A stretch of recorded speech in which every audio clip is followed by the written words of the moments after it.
अस्सलाम वालेकुम। आज जो हमारा टॉपिक है ये फर्स्ट ईयर का चैप्टर नंबर 4 का टॉपिक है inter conservation of potential energy and kinetic energy.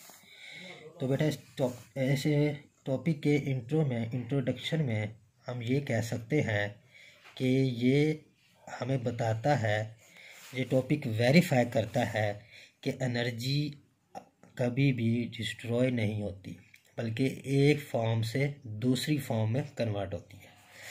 इस टॉपिक के में हम ये बात साबित करेंगे कि हमारे पास एनर्जी विद एग्जांपल साबित करेंगे कि बेटा हमारे पास जो एनर्जी है वो पोटेंशियल एनर्जी से काइनेटिक एनर्जी में ट्रांसफॉर्म हो रही है, कन्वर्ट हो रही है। बड़ा इम्पोर्टेंट अहम टॉपिक है आपका। ये एक लॉन्ग क्वेश्चन है चैप्टर नंबर 4 का बेटा। इसमें हम एग्जाम्पल के ज़रिए से साबित करेंगे। पोटेंशियल एनर्जी को बेटा आप बेहतर जानते हैं कि जो energy possess due to position, मतलब जब आप किसी चीज़ की पोजीशन चेंज करते हैं तब उसके पास जो एनर्जी होती है वो पोटेंशियल एनर्जी होती है। और काइनेटिक एनर्जी बेटा होती है ड्यू टू मोशन। जब बेटा हमारे पास कोई चीज़ मोशन में होती है तो उसके पास जो एनर्जी की फॉर्म होती है बेटा वो हमारे पास काइनेटिक एनर्जी होती है। और हम जानते हैं कि ये दोनों एनर्जी की फॉर्म किसकी है? मैकेनिकल एनर्जी की फॉर्म है। मैकेनिकल एनर्जी की 2 टाइप्स हैं, जो potential energy and kinetic energy. और हमने यहाँ ये बात वेरीफाई करनी है कैसे एनर्जी एक फॉर्म से दूसरी फॉर्म में कन्वर्ट हो रही है। उसके लिए बेटा एग्जाम्पल लेते हैं। ये हमारे पास एक ग्राउंड है और इसकी कुछ हाइट h पर हमारे पास एक बारीक ईंट हमने पकड़ी हुई है, ठीक है बेटा। और इस बारीक ईंट कहते हैं, इसका बेटा जो हमारे पास मैस है m है। इसकी ग्राउंड ज़मीन से जो बुलंदी है हाइट में पास क्या है? h है, ठीक है। और ये हमने इसको क्या करना है? ऐसे डाउनवर्ड नीचे की तरफ गिराना है, ठीक है। अब मैं यहाँ पर 3 पॉइंट लेता हूँ। एक पॉइंट बेटा हाईएस्ट पॉइंट A पर, एक इसके दरमियान में पॉइंट B, जो कि यहाँ से B तक जाते हुए हम फासला तय करते हैं लेट x, और एक हमारे पास जस्ट टकराने से बिल्कुल पहले पॉइंट C। आपने यहाँ पर 3 पॉइंट लेने हैं A B C, highest point, lowest point and mid point. इन तीनों पॉइंट पर अगर हमारे पास एनर्जी की वैल्यू सेम रही तो साबित हो जाएगा एनर्जी क्या रहती है? कंजर्व होती है, डिस्ट्रॉय नहीं होती।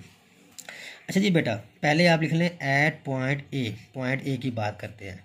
तो बेटा पॉइंट ए पर हमारे पास यहाँ पर पोटेंशियल एनर्जी क्या होगी? बेटा पोटेंशियल एनर्जी हमारे पास क्या होगी? फार्मूला है potential energy is equal to mgh। Maximum height h थी, तो मतलब बेटा हमारे पास यहाँ पर mg इसका वेट और बेटा h की हमारे पास इसकी हाइट। क्योंकि जब इसको हमने जस्ट छोड़ना है तो ये नीचे गिरेगी, जस्ट अपने वेट की वजह से नीचे गिरेगी, और तब w is equal to mg और ये साथ की पोजीशन मतलब हाइट h है। और हाईएस्ट पॉइंट पर बेटा हमारे पास पोटेंशियल एनर्जी क्या है? mgh है। और हाईएस्ट पॉइंट पर जब हमने उसको होल्ड किया हुआ है, अभी तक हमने उसको छोड़ा नहीं है, तो बेटा उसकी काइनेटिक एनर्जी हमारे पास क्या है? 0 है। बेटा क्या है हमारे पास? 0 है, क्योंकि अभी वो मोशन में नहीं है। क्योंकि बेटा यहाँ पर हमारे पास मोशन अभी नहीं है, तो मतलब इस वक्त पॉइंट ए पर इसके पास टोटली पोटेंशियल एनर्जी है जो mgh के इक्वल है। तो मतलब बेटा इस पॉइंट पर टोटल एनर्जी जो कि potential energy plus kinetic energy होगी, मतलब कि mgh प्लस 0, तो बेटा मेरे पास क्या होगी? वो mgh के इक्वल होगी। इसे आप कह दें रिजल्ट नंबर 1। अब आ जाए बेटा, इसको हमने छोड़ दिया, फेंका नहीं है, छोड़ दिया, और ये खुद ब खुद अपने वेट की वजह से नीचे गिर रही है। और नीचे गिरते हुए पॉइंट बी पर जो इसने फासला तय कर लिया वो एक्स का तय कर लिया, ठीक है बेटा। तो नीचे गिर रही है, मतलब इसकी पोजीशन में कमी आ रही है। बेटा पोजीशन में कमी कितनी आ रही है? बेटा डिक्रीमेंट हो रही है, डिक्रीमेंट इन पोजीशन में कमी आ रही है। कितनी आ रही है? कि टोटल h से x माइनस हो गई। मेरा टोटल हाइट से इतना फासला जो x तक था वो क्या हो गया? माइनस हो गया। तो मेरे पास क्या डिक्रीमेंट आई? h माइनस x, मतलब कि पोटेंशियल एनर्जी वेट मतलब w is equal to mg and इसकी पोजीशन क्या बन गई? h माइनस x, क्योंकि ये यहाँ तक गिर चुके हैं ना। फॉर एग्जाम्पल ये टोटल हाइट 100 मीटर थी, 50 मीटर तक गिर गई, तो यहाँ पर पोटेंशियल उसकी पोजीशन क्या होगी? 100 माइनस 50 तो 50। ऐसे ही उसकी इस जगह पे पोजीशन क्या है, h minus X M G into H minus X. ये जो h माइनस एक्स है ये इंडिकेट कर रहा है उसकी पोजीशन को। ठीक है बेटा, ये हमारे पास इसकी पोटेंशियल एनर्जी आ गई। और काइनेटिक एनर्जी का हमारे पास बेटा फार्मूला है 1/2 mv²। अब यहाँ पर काइनेटिक एनर्जी ज़ीरो नहीं होगी क्योंकि नीचे गिर रही है, मोशन है उसमें। ठीक है बेटा, मोशन की वजह से हमारे पास वो ज़ीरो नहीं होगी। मैं v को वी बी कह लेता हूँ क्योंकि हम पॉइंट बी की बात कर रहे हैं। तो मेरे पास ये वी बी का स्क्वायर ये मालूम नहीं है कि नीचे गिरते हुए इसकी वेलोसिटी क्या है, वो मुझे मालूम नहीं है। यहाँ मुझे क्या क्या मालूम है बेटा, यहाँ मुझे 2-3 चीज़ें मालूम है। एक मुझे बात मालूम है कि पहले इसकी जो इनिशियल वेलोसिटी मेरे पास क्या थी, 0 थी। इसका बेटा हमारे पास जो डिस्टेंस s था इसने कितना तय किया, x तक फासला तय किया, मुझे ये मालूम है। अब मतलब मेरे पास वी आई है और मेरे पास s है, और इसकी वी एफ जो कि किसके इक्वल होगी, वी बी के इक्वल होगी। बेटा वो क्या करनी है, मुझे मालूम करनी है। ठीक है, फिर सुने एक बार, पहले वो रेस्ट में थी, वी आई 0, फासला कितना तय किया बेटा उसने, x तक फासला तय किया, s is equal to X. बेटा इसकी जो इस जगह पे वेलोसिटी मालूम कर रहे हैं तो उसे मैं फाइनल वेलोसिटी कहता हूँ, is equal to V B. Equation of motion 3 है, फर्स्ट भी नहीं लग सकती, सेकंड भी नहीं लग सकती। क्यों, दोनों में टाइम का जिक्र है और यहाँ पर हमने टाइम का कोई बात डिस्कस नहीं कर रहे। हम वो लगाएंगे, बाकी रहेगी हमारे पास थर्ड इक्वेशन। पहला थर्ड इक्वेशन हमारी ये क्या बताती है, वो ये बताती है कि 2as is equal to V F square minus V I square. मेरे पास क्या बन जाएगी, वो मेरे पास बन जाएगी 2। बेटा ए मेरे पास क्या हो जाएगा, जी, क्योंकि जब भी कोई चीज़ खुद ब खुद बगैर किसी जोर के अपने से वेट की वजह से नीचे गिर रही हो तो तब हम कहते हैं उसका एक्सेलरेशन क्या होता है, ग्रेविटेशनल एक्सेलरेशन होता है। बेटा हमारे पास क्या होता है, ग्रेविटेशनल एक्सेलरेशन होता है। ठीक है, 2gx is equal to V F V B के equal V B square minus ये 0। तो मतलब बेटा मेरे पास वी बी स्क्वायर का क्या आ गया, 2gx। इसकी वैल्यू पुट करते हैं तो बेटा मेरे पास जो काइनेटिक एनर्जी आती है बेटा वो कितनी आती है, 1/2 m वी स्क्वायर था तो क्या बन जाएगा 2gx। ठीक है बेटा, ये 2 से 2 कैंसिल, तो बेटा मेरे पास काइनेटिक एनर्जी का फार्मूला क्या आ गया, mgx। ठीक है, तो मतलब इस पॉइंट बी पर जो मेरे पास टोटल एनर्जी होगी, potential energy plus kinetic energy. बेटा पोटेंशियल हमारे पास क्या थी, mg h minus x plus kinetic energy बेटा हमारे पास क्या आई, mgx। तो मतलब ये बन गया mgh minus mgx plus mgx। बेटा mg आपस में कैंसिल, तो बेटा मेरे पास टोटल एनर्जी क्या रही, वही mgh रही। इसे कहते हैं result number 1 mgh, result number 2 mgh। मतलब यहाँ पर और पॉइंट बी पर दोनों पर टोटल एनर्जी सेम रही है। हाँ ये है कि वहाँ पर मेरे पास पोटेंशियल मैक्सिमम थी, काइनेटिक 0 थी, और दरमियान में हमारे पास पोटेंशियल की वैल्यू भी थी और काइनेटिक की वैल्यू भी थी। इसका जो टोटल रिजल्ट कंक्लूड होगा ना बेटा, वो रिजल्ट होगा एट पॉइंट सी पर। कहाँ होगा, एट पॉइंट सी पर। ठीक है, एट पॉइंट सी पर, समझ में आ रही है। ठीक है बेटा, एट पॉइंट सी पर क्या है, अब ये जस्ट ज़मीन से टकराने से एक लम्हा पहले है। ठीक है बेटा, जब ज़मीन से टकराने से एक लम्हा पहले है तो मतलब उसकी हाइट कितनी है, 0 है तकरीबन। ठीक है बेटा, और हमारे पास अगर हाइट 0 है तो बेटा हमारे पास पोटेंशियल एनर्जी mg इंटू 0, तो बेटा मेरे पास क्या आंसर आ गया, 0, क्योंकि उस टाइम उसकी पोजीशन ना होने के बराबर है, बिल्कुल ज़मीन से ये समझ लें कि 1 मीटर भी नहीं, उससे कम फासले पर है। तो मतलब इस जगह पर पोटेंशियल एनर्जी में बेटा मेरे पास क्या होगी, 0 होगी। तो बेटा हमारे पास काइनेटिक एनर्जी क्या होगी, उसका फार्मूला 1/2 mv स्क्वायर। वेलोसिटी को मैं vc कह लेता हूँ, इस पॉइंट सी पर वेलोसिटी हमें मालूम करनी पड़ेगी। सेम वही बात जैसे लास्ट टाइम किया कि हमें यहाँ वेलोसिटी मालूम करनी पड़ेगी। और vi वही बात हमारे पास 0, क्योंकि स्टार्ट कहाँ से हुआ था, वो 0 से हुआ था। बेटा मेरे पास vf क्या है, vc के इक्वल। अब बेटा मेरे पास डिस्टेंस कितना है इसका, हाँ जी बेटा इस टाइम हमारे पास इसका डिस्टेंस कितना है, इसके बेटा हमारे पास डिस्टेंस क्या होगा, इसका बेटा हमारे पास जो डिस्टेंस होगा वो किसके इक्वल होगा। अब आपने पूरी उसकी हाइट ख़त्म कर दी ना बेटा हमारे पास, तो इसका जो हमारे पास होगा डिस्टेंस वो बेटा हमारे पास बन जाएगा, बंद करके, इसका जो हमारे पास डिस्टेंस मतलब वही बेटा h हाइट। क्यों, क्योंकि ये एच हाइट से गिरी है ना हमारे पास, ये बेटा कहाँ से गिरी है हमारे पास, एच हाइट से गिरी है। फिर मेरे पास एस क्या आ गया, एच के इक्वल।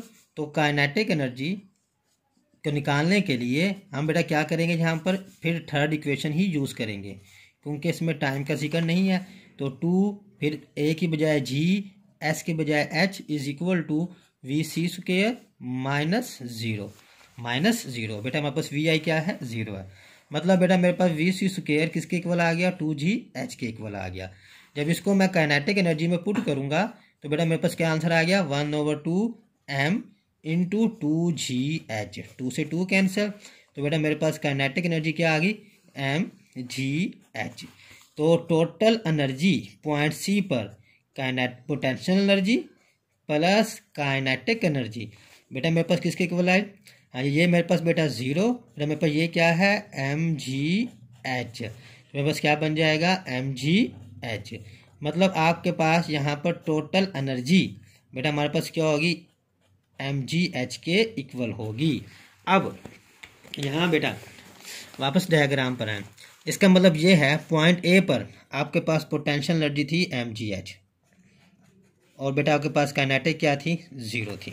ठीक है बेटा, मतलब यहाँ पर टोटल एनर्जी आपके पास क्या थी, mgh के इक्वल। सबसे नीचे पॉइंट पर आ जाए, पोटेंशियल एनर्जी बेटा यहाँ पर आपके पास क्या होगी, 0, क्योंकि पोजीशन नहीं है। और काइनेटिक आपके पास क्या आई, mgh। मतलब देखें जो पहले पोटेंशियल mgh थी वो अब काइनेटिक बन गई। मतलब कि जैसे से नीचे गिर रहा था तो हमारे पास पोटेंशियल एनर्जी में कमी हो रही थी और उतनी ही बेटा हमारे पास काइनेटिक एनर्जी में क्या हो रही थी, ज़्यादती हो रही थी। मतलब जैसे जैसे वो चीज़ नीचे गिर रही है पोटेंशियल एनर्जी कम होती जा रही है, काइनेटिक एनर्जी बढ़ती जा रही है। इसकी सिंपल सी लॉजिक ये भी है कि जैसे जैसे चीज़ नीचे गिर रही है पोजीशन उसकी कम होती जा रही है, इसलिए पोटेंशियल एनर्जी कम होती जा रही है, और नीचे गिरने से स्पीड बढ़ती जा रही है, इसलिए बेटा हमारे पास क्या है उसकी वही एनर्जी जो पहले पोटेंशियल थी अब काइनेटिक में कन्वर्ट होती जा रही है। तो मतलब लास्ट पे हमारे पास रिजल्ट ये निकलता है कि loss in potential energy equal होता है गेन इन काइनेटिक एनर्जी। जैसे जैसे चीज़ नीचे गिर रही है हमारी वो पोटेंशियल एनर्जी बेटा क्या है, काइनेटिक एनर्जी में इस्तेमाल होती जा रही है।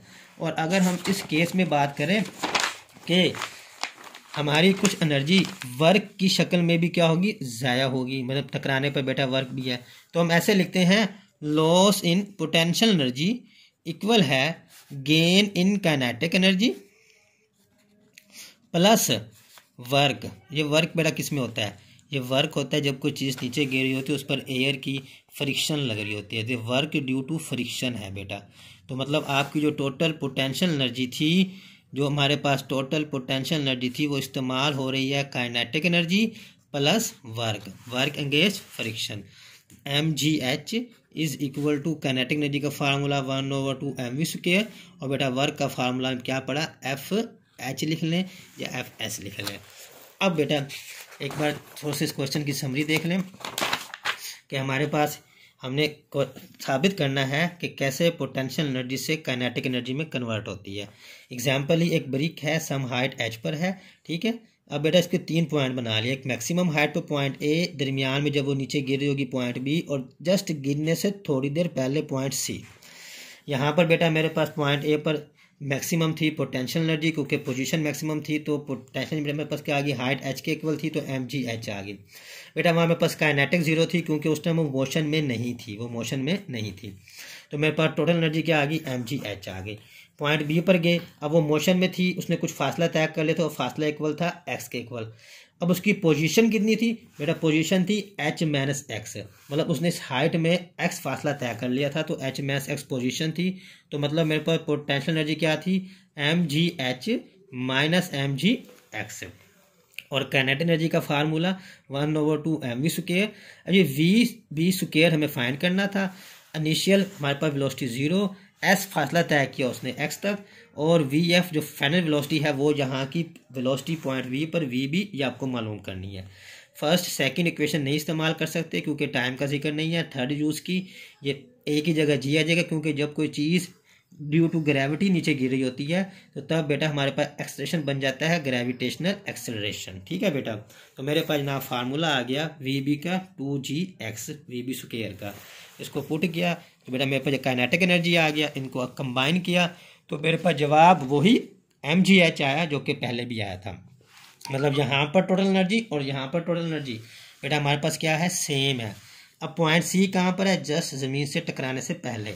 उसमें बेटा हमारे पास पोटेंशियल एनर्जी की हाइट, पोटेंशियल एनर्जी में बेटा हमारे पास यहाँ पर पोजीशन ना होने की वजह से बिल्कुल ज़ीरो है। आप यहाँ पर ये भी कह सकते हैं हमारे पास पोजीशन यहाँ पर क्या है, नहीं है, नेरली टू ज़ीरो। ठीक है बेटा, अब काइनेटिक एनर्जी यहाँ पर क्योंकि मोशन में है, टकराने से थोड़ी देर पहले की बात कर रहे हैं, तो 1/2 mvc स्क्वायर, क्योंकि अब यहाँ वेलोसिटी को vc कहेंगे तो वही बात vi इनिशियल स्टार्ट 0 से था, vf vc के इक्वल। डिस्टेंस बेटा हम रेफरेंस तो वही ले रहे हैं ना, क्योंकि ऊपर से आ रही है, उसने h हाइट तय किया ना, तो इसलिए यहाँ पर s = h ही इस्तेमाल करेंगे। ठीक है बेटा, काइनेटिक एनर्जी में उसने इतनी हाइट तय की है, s = h यूज़ करेंगे। थर्ड इक्वेशन में ये फार्मूला लगाएंगे तो बेटा मेरे पास फिर इसका जो टोटल एनर्जी का आंसर फिर वही आया जो सेकंड पर भी था और जो फर्स्ट पर भी था। मतलब A point, B point, C point पर एनर्जी सेम रहती है। हाँ, ये फ़र्क है, पहले पोटेंशियल मैक्सिमम थी और अब कौन सी मैक्सिमम है, काइनेटिक मैक्सिमम है। मतलब जैसे जैसे जो चीज़ ए से बी, बी से सी पे आ रही है, पोटेंशियल एनर्जी की कमी होती जा रही है, काइनेटिक एनर्जी बढ़ती जा रही है। मतलब loss in potential energy equal to gain in kinetic energy. और अगर हम बात करें ये जब नीचे गिर रही है तो ज़ाहिर बात है इस पर हवा की या कोई और फैक्टर्स की वजह से फ्रिक्शन की फोर्स भी लग रही होगी, इसको वर्क करना पड़ेगा फ्रिक्शन की शक्ल में। तो मैं कहता हूँ जो पोटेंशियल एनर्जी आपकी लॉस हो रही है वो दो वजह में, दो चीज़ों में कन्वर्ट हो रही है, एक काइनेटिक एनर्जी बढ़ने में और एक वो फ्रिक्शन के अगेंस्ट वर्क कर रही है। तो इसका मतलब ये है कि बेटा हमारे पास कोई चीज़ जब ऊपर से नीचे गिर रही होती है तो उसकी पोटेंशियल एनर्जी क्या हो रही होती है, काइनेटिक एनर्जी में कन्वर्ट हो रही होती है। ऊपर पोटेंशियल एनर्जी मैक्सिमम और जब वो नीचे गिरेगी तो काइनेटिक एनर्जी हमारे पास क्या होती है बेटा, मैक्सिमम होती है। ये आपका एक लॉन्ग क्वेश्चन। ओके, अल्लाह हाफिज़।